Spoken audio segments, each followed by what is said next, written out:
এমন যদি একটা প্রসেস থাকতো, এমন যদি একটা সিস্টেম থাকতো যে আপনি একটা সিস্টেম শিখবেন, আপনি সবগুলো পারবেন। লার্নার্স, আসসালামু আলাইকুম, কেমন আছেন সবাই? ইংরেজি নিয়ে ম্যাক্সিমাম শিক্ষার্থীদের একটা ভয় রয়েছে যে পরীক্ষাতে কোনগুলো কমন আসবে, কোনগুলো কমন আসবে না, কোন বোর্ডগুলো পড়লে কমন পড়বে, কোন এক্সারসাইজ গুলা প্র্যাকটিস করতে হবে, কোন প্যারাগ্রাফ গুলা পড়তে হবে, কোন কম্পোজিশন পড়তে হবে, এরকম নানান চিন্তা কিন্তু শিক্ষার্থীদের মধ্যে রয়েছে। তো আজকে এমন একটি বিষয় আমি আপনাদের সামনে তুলে ধরবো, যে বিষয়টি আপনি যদি বোঝেন তাহলে আপনি দেখবেন যে খুব অল্প পরিশ্রম করে পরীক্ষাতে অনেক বেশি নাম্বার নিতে পারবেন। বিষয়টি আমি একটু খুব সহজ করে একটা উদাহরণ দিয়ে আমি আপনাদেরকে সুন্দর করে বোঝানোর চেষ্টা করি।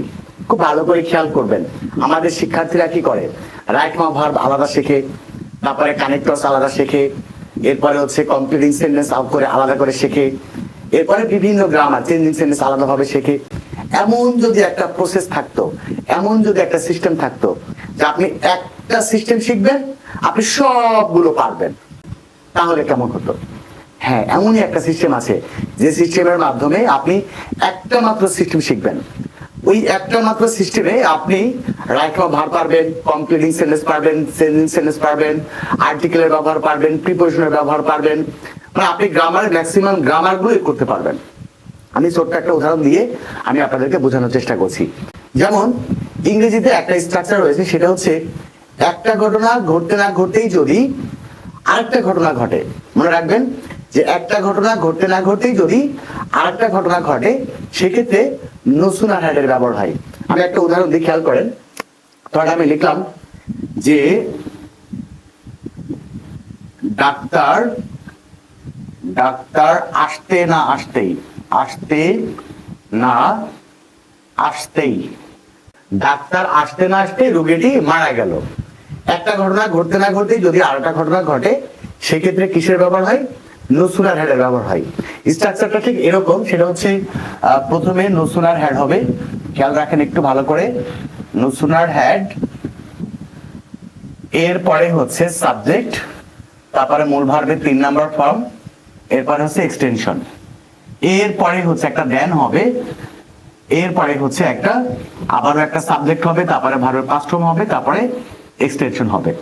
ভিডিওটি অবশ্যই শেষ পর্যন্ত দেখবেন, কারণ আজকের ভিডিওটি আপনারা এমন কিছু শিখবেন যেটা শিখলে আপনি অল্প পরিশ্রম করে পরীক্ষাতে বেশি নাম্বার নিতে পারবেন এবং আপনার মনেও থাকবে এবং কমন পাবারও চিন্তা করা লাগবে না। একটু ভালো করে বুঝেন। নুসুনার হ্যাড হবে, এরপরে কি হবে? সাবজেক্ট হবে, তারপরে ভার্বের পাস্ট পার্টিসিপল ফর্ম অর্থাৎ 3 নাম্বার ফর্ম, তারপরে এক্সটেনশন, এরপর একটা দেন বসাবেন, এরপরে আবার আরেকটা যে ঘটনা সেই ঘটনার সাবজেক্ট বসাবেন, ভার্বের পাস্ট ফর্ম বসাবেন, এরপরে হচ্ছে এক্সটেনশন বসাবেন। একটু খেয়াল করেন এখানে কয়টা ঘটনা আছে। একটা হচ্ছে ডাক্তার আসতে না আসতেই রোগীটি মারা গেল, একটা হচ্ছে ডাক্তার আসার ঘটনা, আর একটা হচ্ছে রোগীটি মারা যাওয়ার ঘটনা। অর্থাৎ একটা ঘটনা ঘটতে না ঘটতেই আর একটা ঘটনা ঘটে গেল। তাহলে আমরা যদি এই অংশটার ইংরেজি আগে করব, এরপর একটা দেন বসিয়ে এই অংশের ইংরেজিটা করব, খেয়াল করেন তাহলে কি হবে? No sooner had the doctor come, এরপরে হচ্ছে দেন, এরপরে হচ্ছে দি প্যাশেন্ট ডাইড। একটু ভালো করে খেয়াল করুন। তাহলে লিখলাম কি? ডাক্তার আসতে না আসতে রোগীটি মারা গেল। তাহলে no sooner had the doctor come than the patient died. এখন মজার একটা ব্যাপার দেখেন, এই হচ্ছে স্ট্রাকচার। আপনি যদি এই স্ট্রাকচারটা বুঝেন তাহলে এইরকম সেন্টেন্স আপনি হাজার হাজার তৈরি করতে পারবেন। এখন মজার যে ব্যাপারটা সেটা হচ্ছে আমাদের শিক্ষার্থীরা কি করে, যখন কানেক্টর শেখে তখন কি করে, এই যে এই জায়গাতে গ্যাপ থাকে অথবা এই দুই জায়গাতে গ্যাপ থাকে। তো ম্যাক্সিমাম ক্ষেত্রে কানেক্টর এই জায়গাতে গ্যাপ থাকে। আমরা যখন নুসুনার হ্যাড দেখতে পাই তখন আমরা এখানে কি করি? দেন ব্যবহার করি। হয়ে গেল। আরেকটা ব্যাপার দেখেন, এই একই স্ট্রাকচারের এই অংশে গ্যাপ থাকে, এই অংশে গ্যাপ থেকে আপনাকে বলা হয় এই সেন্টেন্সটাকে কমপ্লিট করেন। তার মানে হচ্ছে no sooner had the doctor come এই পর্যন্ত থাকে, এরপরে হচ্ছে এই অংশটাই গ্যাপ থাকে। তখন আপনাকে কি করতে হয়? একটা দেন বসিয়ে তারপর একটা পাস্ট ইনডিফিনিট টেন্সে সেন্টেন্স বসাতে হয়। আবার দেখেন এই একই স্ট্রাকচার আপনাকে রাইট নাও ভার্বে শিখতে হয়। তখন কি করতে হয়? তখন হয় এই জায়গাতে গ্যাপ থাকে অথবা এই জায়গাতে গ্যাপ থাকে। খুব ভালো করে বোঝেন, যখন আপনি রাইট ভার্ব করছেন তখন কি করতে হচ্ছে, হয় আপনার ধ্যানের পরের অংশে গ্যাপ থাকছে এই ভার্বের জায়গায়, এই ভার্বের জায়গায় যদি গ্যাপ থাকে তাহলে আপনাকে পাস্ট ফর্ম বসাতে হচ্ছে, এটা আপনাকে মুখস্থ করতে হচ্ছে। আবার যখন এই অংশে গ্যাপ থাকে তখন আপনাকে পাস্ট পার্টিসিপল ফর্ম বসাতে হচ্ছে। তার মানে আপনি আবারও নসুলার হ্যাডের ব্যবহার শিখছেন রাইট নাও ভার্বে গিয়ে। এবার আসুন, আপনি এই সেন্টেন্সটাকে আবার যখন চেঞ্জ করবেন, অ্যাফার্মেটিভ করবেন, তখন কি হচ্ছে, এই নসুলার হ্যাডের পরিবর্তে তখন স্কার্সলি, স্কার্সলি অথবা বিয়ারলি অথবা হার্ডলি বসাতে হচ্ছে, হার্ডলি। তখন আবার কি করতে হচ্ছে, তখন এই দ্যানের জায়গাতে আপনাকে হোয়েন ব্যবহার করতে হচ্ছে। আপনি যদি এই স্ট্রাকচারটাই ভালো করে বুঝেন তাহলে আপনি কয় দিক থেকে লাভবান হবেন দেখেন। এক নাম্বার পয়েন্টটা হচ্ছে আপনি ফ্রি হ্যান্ডে লিখতে পারবেন, এক নাম্বার। দুই নাম্বার কাজ হচ্ছে এখান থেকে যদি আপনার রাইট ভার্ব আসে তাও আপনি পারবেন, এখান থেকে যদি কানেক্টরস আসে তাও আপনি পারবেন, এখান থেকে যদি আপনার কমপ্লিটিং সেন্টেন্স আসে তাও আপনি পারবেন, এখান থেকে যদি আপনার চেঞ্জিং সেন্টেন্স আসে সেটাও আপনি পারবেন। তাহলে আপনাকে যে ইংরেজিটাকে এমন ভাবে শেখা উচিত যে আপনি ইংরেজির মূল কাঠামোটাই শিখে নিলেন। মূল কাঠামোটা যদি আপনি শিখে যান তাহলে প্রত্যেকটা ব্যাপার আপনি নিজে থেকেই পারবেন।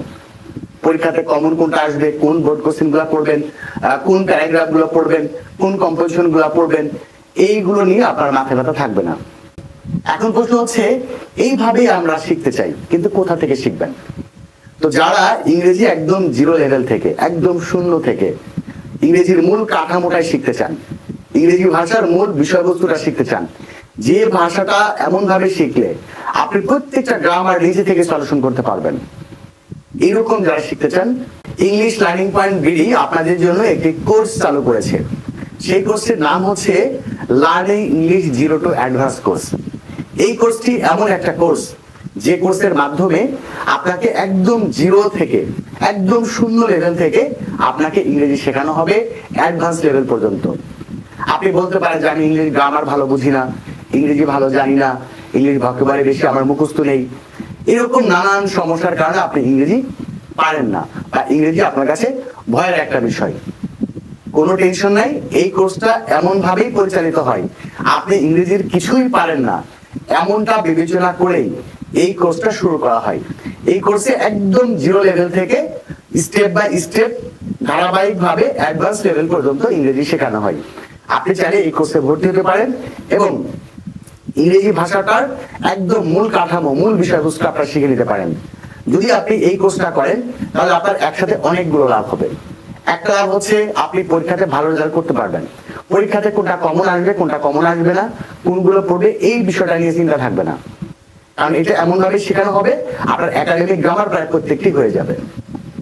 এরপরে আপনি কোন প্যারাগ্রাফ, কোন কম্পোজিশন পড়বেন সেগুলো নিয়ে টেনশন থাকবে না।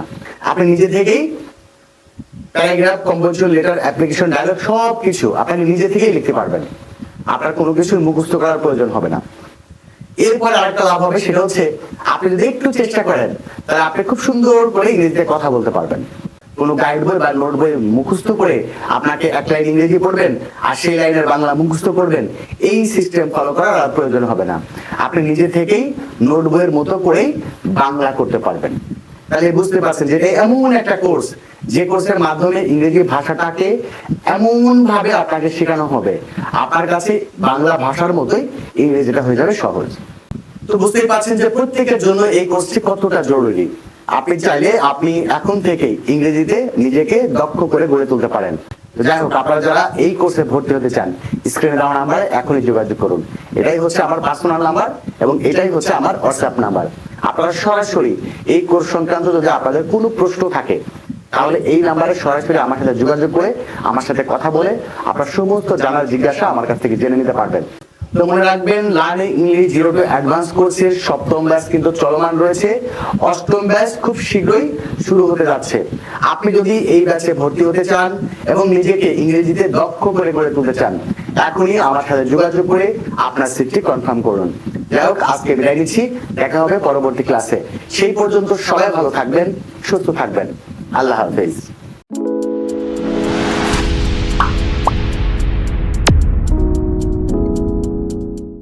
ইংলিশ লার্নিং পয়েন্ট বিডি, সেরাদের জন্য সেরা, দুর্বলদের জন্য সেরা।